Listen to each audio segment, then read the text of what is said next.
ബിസ്മില്ലാ അൽഹംദുലില്ലാ വസ്സലാത്തു വസ്സലാമു അലാ റസൂലില്ലാ വഅലാ ആലിഹി വസഹ്ബിഹി വമൻ ഇഹ്തദാ ബിഹുദാഹു അമ്മാ ബഅദ്. സൂറത്തുൻ നജ്മിലെ 31, 32 ആയത്തുകളാണ് പുതിയ പാഠമായി നാം ഇന്ന് പാരായണം ചെയ്യുന്നത്. ഈ വചനങ്ങളിൽ നാം അറിഞ്ഞിരിക്കേണ്ട തജ്വീദ് നിയമങ്ങൾ പ്രധാനപ്പെട്ടത് സൂചിപ്പിക്കാം. വലില്ലാഹി മാ ഫിസ് സമാവാതി വമാ ഫിൽ അർദി. അൽ അർദി ഇതിലെ റാ ദ്വാദ് ഈ രണ്ടക്ഷരങ്ങളെ തഫ്ഖീം ചെയ്യണം. ദ്വാദിന് കസ്റാണ്, കുറഞ്ഞ തഫ്ഖീം മതി. ലിയജ്സിയ ജീമിൻ്റെ സുക്കൂൻ ഖൽഖല നൽകി ശബ്ദം ചലിപ്പിച്ച് വ്യക്തമാക്കണം.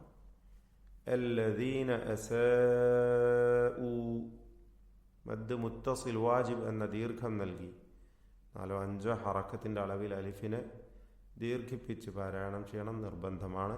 അസാഉ. വയജ്സിയ വീണ്ടും വരുന്നു, ജീമിന് സുക്കൂൻ ഖൽഖല നൽകി ശബ്ദം ചലിപ്പിച്ച് വ്യക്തമാക്കണം. الذين أحسنوا بالحسنى بالحسنى പറയരുത്. അലിഫുകളെ എല്ലാം ശ്രദ്ധിക്കുക. തഫ്ഖീമിൽ അലിഫ് തൊട്ട് മുമ്പിലുള്ള അക്ഷരത്തെ പിൻപറ്റുന്ന പ്രകാരം തർക്കീഖിലും. അപ്പോൾ ഈ വചനത്തിൽ റാഉം ദ്വാദും മാത്രമാണ് തഫ്ഖീമിൻ്റെ അക്ഷരങ്ങളായിട്ടുള്ളത്. ബാക്കിയൊക്കെ തർക്കീഖിൻ്റെ ഇസ്തിഫാലിൻ്റെ അക്ഷരങ്ങളാണ്. അടുത്ത വചനം അല്ലദീന യജ്തനിബൂന ജീമിൻ്റെ സുക്കൂൻ ഖൽഖല നൽകി ശബ്ദം ചലിപ്പിക്കുക, വ്യക്തമാക്കി ഉച്ചരിക്കുക.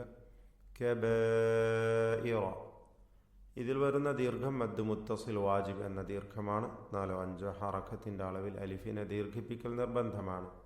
കബായിറൽ ഇസ്മി ൻ്റെ ഉച്ചാരണം പ്രത്യേകം ശ്രദ്ധിക്കുക.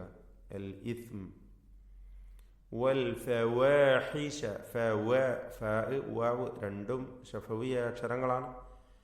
മഖ്റജ് സൂക്ഷിച്ചുകൊണ്ട് അതിൻ്റെ മഖ്റജിൽ നിന്നും വാവ് 2 ചുണ്ടുകൾ ചേർന്നുകൊണ്ടുള്ള ഉച്ചാരണവും. വൽ ഫവാഹിഷ ഇല്ലൽ ലമം. ലമം എന്നവിടെ വഖഫ് ചെയ്യുമ്പോൾ കൂടുതൽ മണിച്ചുകൊണ്ടുള്ള ശബ്ദം വരരുത്. ഇല്ലൽ ലമം അത്ര മതി. ഇന്ന റബ്ബക നൂൻ മുഷദ്ദദ ഷദ്ദ നൽകപ്പെട്ട നൂനിനെ മണിക്കണം. വാസിഉൽ മഗ്ഫിറ റാ അതുപോലെ അൽ മഗ്ഫിറ ഇതിലെ ഗൈന റാ ഇതൊക്കെ തഫ്ഖീമിൻ്റെ അക്ഷരങ്ങളാണ്. പെരുപ്പിച്ച് പറയണം, തടിപ്പിക്കുക എന്നൊക്കെയാണ് തഫ്ഖീം കൊണ്ട് ഉദ്ദേശിക്കുന്നത്.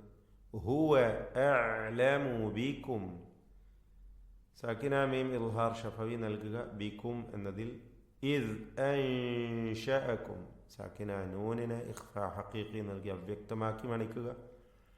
ശേഷം പദത്തിൻ്റെ അന്ത്യത്തിലെ മീം ശേഷമുള്ള മീമിൽ പൂർണ്ണമായും ലയിപ്പിച്ച് മണിക്കുക. അൻശഅകും മിനൽ അർദ് വഇദ് അൻതും സാക്കിന നൂനിനെ ഇഖ്ഫാ ഹഖീഖി നൽകി അവ്യക്തമാക്കി മണിക്കുക. സാക്കിന മീം ഇൽഹാർ ഹൽക്കി നൽകി മണിക്കാതെ വെളിവാക്കുക. വഇദ് അൻതും അജിന്ന നൂൻ മുഷദ്ദദ ഷദ്ദ നൽകപ്പെട്ട നൂൻ മണിച്ചുകൊണ്ട് ഉച്ചരിക്കുക. അജിന്നതുൻ ഫീ തൻവീനിനെ ഇഖ്ഫാ ഹഖീഖി നൽകി അവ്യക്തമാക്കി മണിക്കുക. ഫീ ബുതൂനി ഉമ്മഹാതികും മീം മുഷദ്ദദ ഷദ്ദ നൽകപ്പെട്ട മീം മണിച്ചുകൊണ്ട് ഉച്ചരിക്കുക. എല്ലാ ഉന്നത്തുകളും 2 ഹറക്കത്തിൻ്റെ അളവിലാണ്.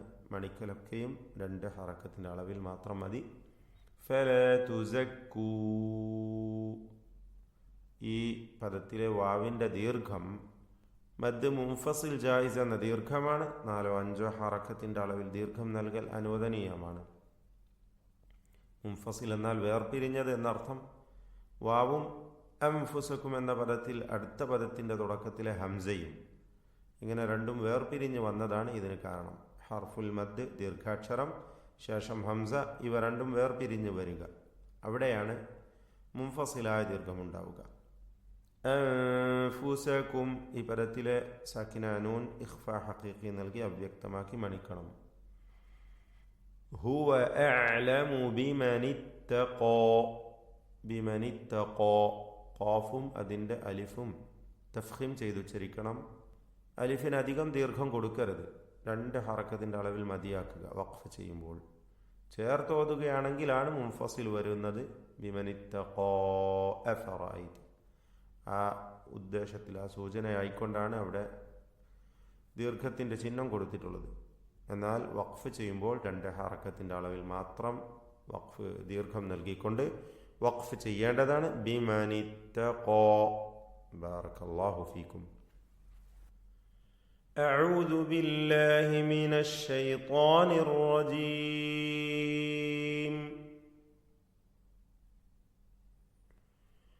ولله ما في السماوات وما في الأرض ليجزي الذين أساءوا بما عملوا ويجزي الذين أحسنوا بالحسنى الذين يجتنبون كبائر الإثم والفواحش إلا اللمم إن ربك واسع المغفرة هو أعلم بكم إذ أنشأكم من الأرض وإذ أنتم أجنة في بطون أمهاتكم